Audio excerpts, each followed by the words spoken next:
Welcome to Closing the Brand Gap, a podcast about creativity, branding, and the space between the quality of a business and the way the brand shows up in the world. I'm Elizabeth Gunter, founder of Creative Well Design.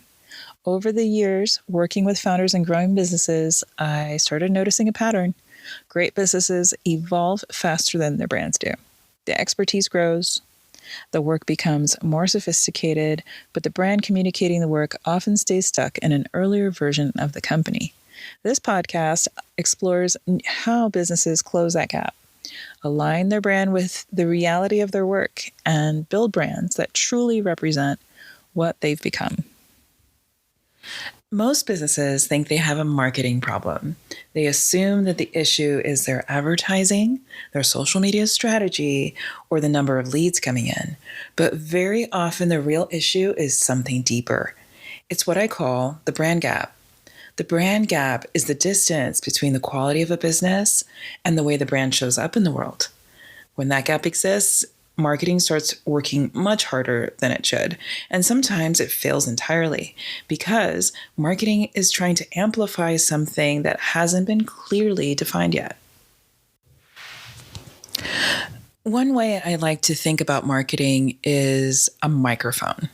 A microphone doesn't change the message. It simply amplifies whatever is already there. If the message is clear and compelling, the microphone makes it louder. But if the message is confusing, the microphone simply amplifies the confusion.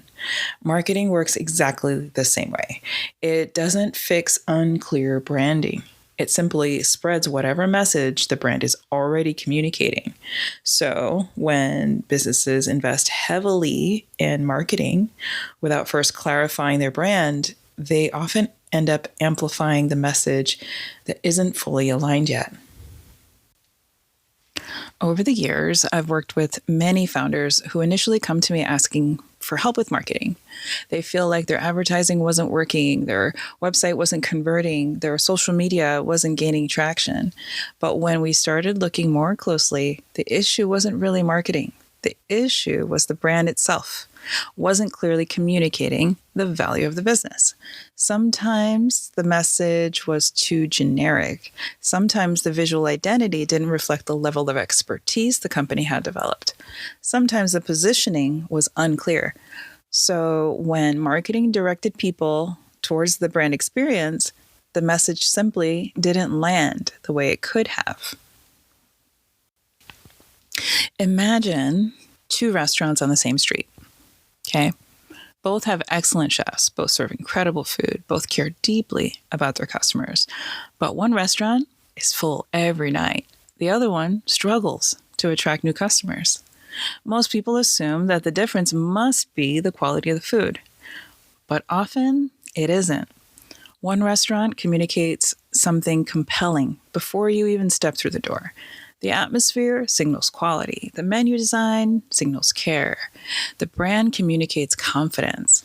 The experience begins before the first bite. The other restaurant may actually be just as good, but the brand never communicates that excellence clearly, so people simply walk past.